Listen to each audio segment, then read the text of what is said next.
juin 1984 en Union soviétique. Alexei Pajitnov et deux de ses collègues sont en train de mettre au point un petit programme informatique. À cet instant, personne ne s'en doute, mais ce jeu qui n'intéresse actuellement personne est une bombe à retardement. Pendant 40 ans, le jeu va obséder des dizaines de millions de joueurs qui cherchent à en venir à bout, jusqu'à ce qu'un jeune américain de 13 ans réussisse enfin le défi que tout le monde s'était lancé.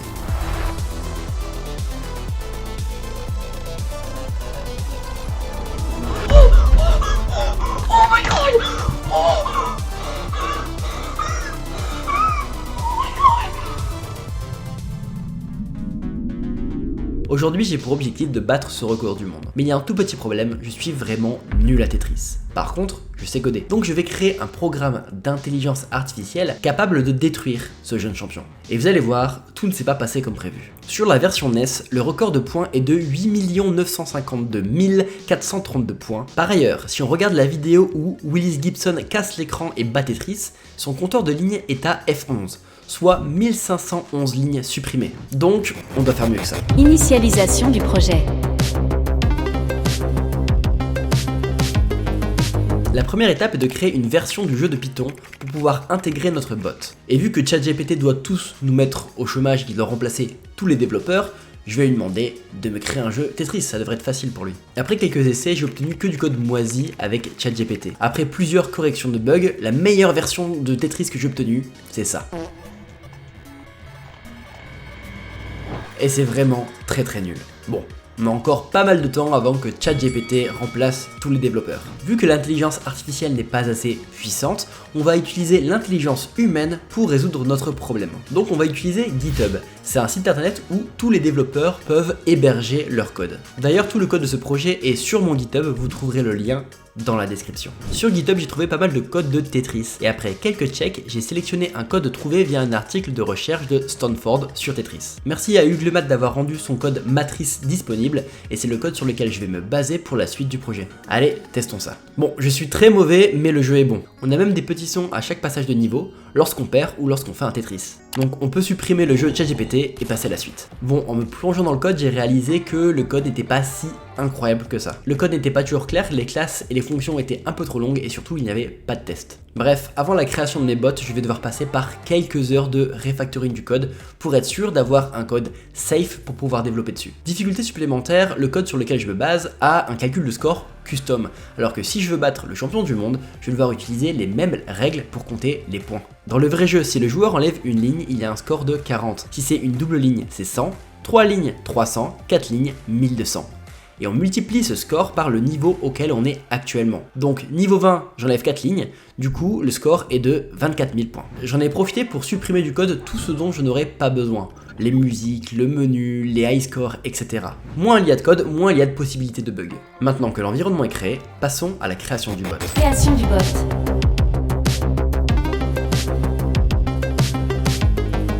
Voici mon premier bot, un programme qui prend des décisions aléatoires. Bon, c'est pas ouf, mais au moins ça montre que tout fonctionne normalement. Maintenant on peut passer à l'étape suivante, essayer de mettre de l'intelligence dans le programme. Je vais maintenant créer des règles qui vont permettre au bot de savoir quel coup jouer en fonction de l'état du jeu. Pour chaque tétromino, j'ai créé un programme qui va déterminer toutes les solutions possibles où ce tétromino peut être placé. Pour chaque position du tétromino, je vais calculer grâce à des règles l'erreur de placement du tétromino. Si le tétromino est bien placé, l'erreur sera faible. Si le tétromino est mal placé, l'erreur sera élevée. Lorsque l'on joue à Tetris, on ne veut pas empiler des pièces qui laisseraient des trous dans les lignes. On crée donc une fonction qui compte le nombre de trous sur un plateau de jeu donné. On va compter le nombre de trous pour chaque placement possible du tétromino et on va choisir le placement avec le trou le plus faible. S'il y a égalité, le choix sera au hasard. Essayons de regarder les performances de ce bot. Bon, on voit que cette règle n'est pas suffisante pour jouer à Tetris. Le bot ne veut créer aucun trou lors du placement des pièces, à part s'il n'a pas le choix. Cela crée un nouveau problème. La partie devient injouable à cause des grands trous horizontaux qui se sont formés. On va ajouter une nouvelle règle, on va créer un programme qui va calculer la chaîne de pièces la plus haute et la chaîne de pièces la plus basse. De cette manière, le bot devra minimiser la taille maximum et augmenter la taille minimum pour avoir un plateau plus plat, quitte à créer des trous. Regardons ce que le bot donne maintenant. Bon, c'est bien, il y a moins de trous, mais c'est pas encore ça. On va ajouter une nouvelle règle qui va minimiser ces grands trous. On calcule sur notre plateau si le trou est plus grand que cette case, et si c'est le cas, il est ajouté à notre erreur. Regardons si ça résout totalement notre problème.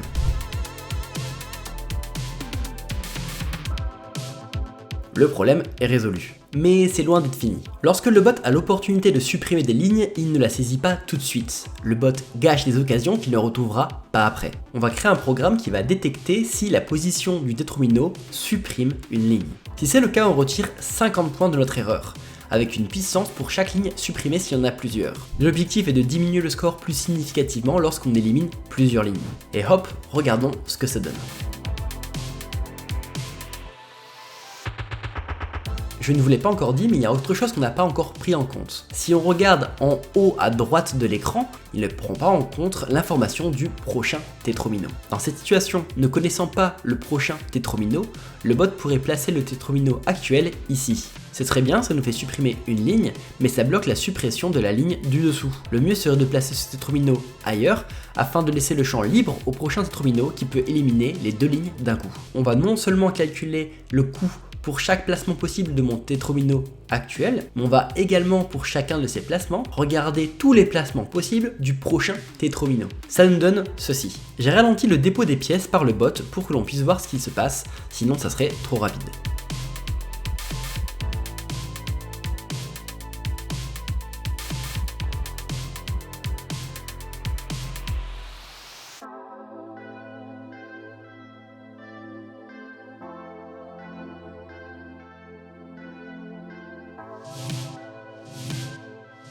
Bon, notre bot commence enfin à ressembler à quelque chose. Mais jusqu'à maintenant, j'ai menti. Ce qu'on a fait jusqu'à maintenant, ce n'est pas à proprement parler de l'intelligence artificielle. Ce que je veux dire par là, c'est qu'on a créé des règles pour que le programme l'applique. Donc les règles et l'intelligence viennent de moi et non du programme. En soi, jusqu'à maintenant, le programme, le bot, n'a rien appris.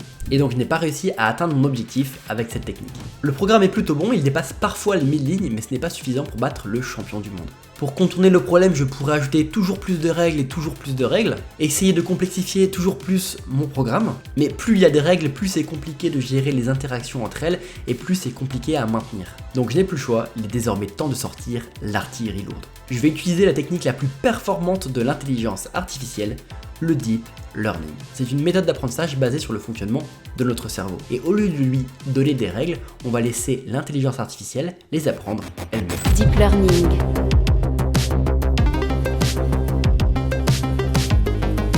Donc pour faire du deep learning, il faut des données sur lesquelles le modèle peut apprendre. Pour ça, pas de problème, je vais me mettre à jouer. Le programme va automatiquement sauvegarder mon écran et va le convertir en matrice de pixels 20 de haut et 10 de large. On va ajouter le tétromino qui tombe actuellement dans la marge à gauche et dans la marge à droite, on va ajouter le prochain tétromino. Pour placer le tétromino actuel, on va devoir appliquer une rotation puis déplacer le tétromino jusqu'à l'endroit voulu et finalement le placer. Le programme va retenir le nombre de rotations qu'il a fallu appliquer au tétromino, ici 2, et la colonne où il a été placé, ici 1. Ces données seront stockées dans un fichier Excel. Au final, j'aurai à ma disposition une image de l'état du jeu pour chaque tétromino placé, pour chaque partie jouée. Et dans un fichier Excel, l'endroit où chaque tétromino a été placé. Avec ces données, je vais pouvoir entraîner un modèle de deep learning qui, en fonction de l'état du jeu, va réussir à déterminer le nombre de rotations à appliquer sur le tétromino actuel et la colonne où le placer. J'ai donc commencé à jouer quelques heures pour enregistrer des parties. Mais j'ai été confronté à deux nouvelles difficultés.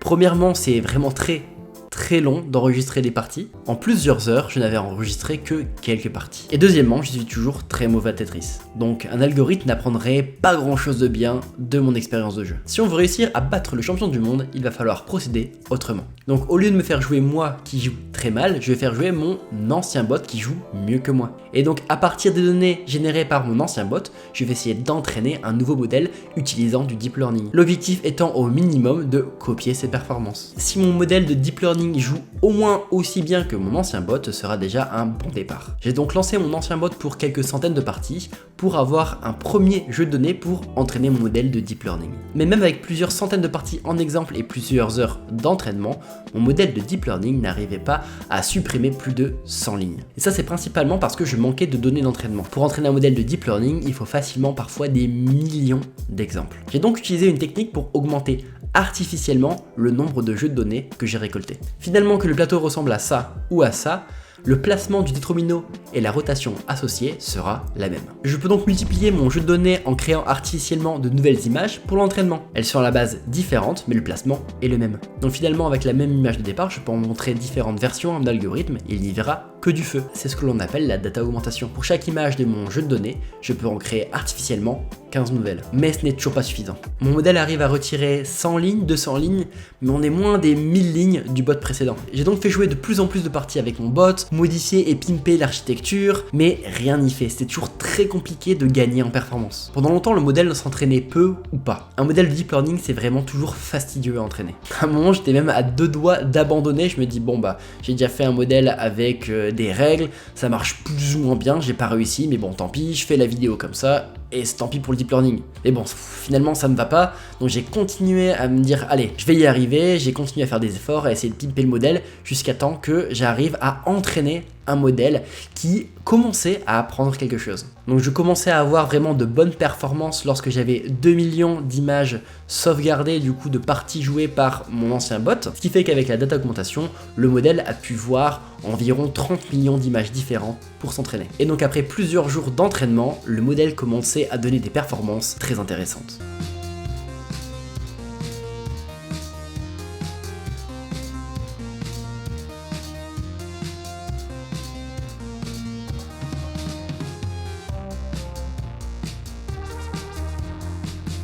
Bon, même si les performances du deep learning commencent à être vraiment intéressantes, elles ne battent pas les performances du bot précédent. Mais bon, fallait s'y attendre parce que comme on dit en machine learning, garbage in, garbage out. Si on a de mauvaises informations en entrée, on n'aura pas de bonnes prédictions en sortie de notre modèle. Bon, les performances du modèle ne vont pas battre un joueur professionnel, mais c'est un bon début. Il fallait que je trouve un moyen d'obtenir des données de meilleure qualité. Et j'ai finalement trouvé la solution. La solution va être d'extraire les données directement de vidéos de joueurs professionnels de Tetris. Et après quelques recherches, j'ai trouvé ce qu'il me fallait. Une chaîne YouTube avec des let's play de Tetris de joueurs professionnels. J'ai téléchargé 25 vidéos de la chaîne. Chaque vidéo était composée de plusieurs parties que j'ai découpées avec Premiere Pro. J'avais donc 103 parties que je n'ai à nouveau découpées parce que les joueurs jouaient l'un contre l'autre. J'avais donc au final dans ma possession 206 parties. J'ai donc créé un programme qui va prendre du coup ces 206 parties et va transformer les vidéos en images. Un autre programme va prendre ces images en entrée et va détecter quand un nouveau tétromino apparaît. Il va faire une copie de cet écran et le transformer en matrice et sauvegarder la colonne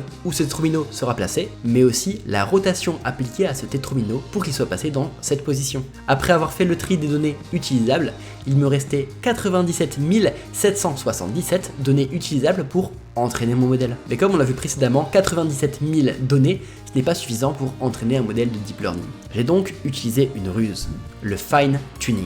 Au lieu d'entraîner mon modèle sur les parties pro depuis le début, d'une base aléatoire, je vais plutôt prendre comme base mon ancien modèle de deep learning qui avait les mêmes performances que mon bot utilisant des règles. Je pars du principe que lors du premier entraînement sur les 2 millions d'images, il a appris des choses intéressantes qui pourront être réutilisées pour jouer comme un pro. J'ai laissé entraîner mon modèle pendant 48 heures. Chaque minute, je le voyais s'entraîner avec de nouvelles données sans savoir ce que ça donnerait au final. Mais après 2 jours, le modèle était enfin prêt. Il est l'heure de vous dévoiler le résultat final.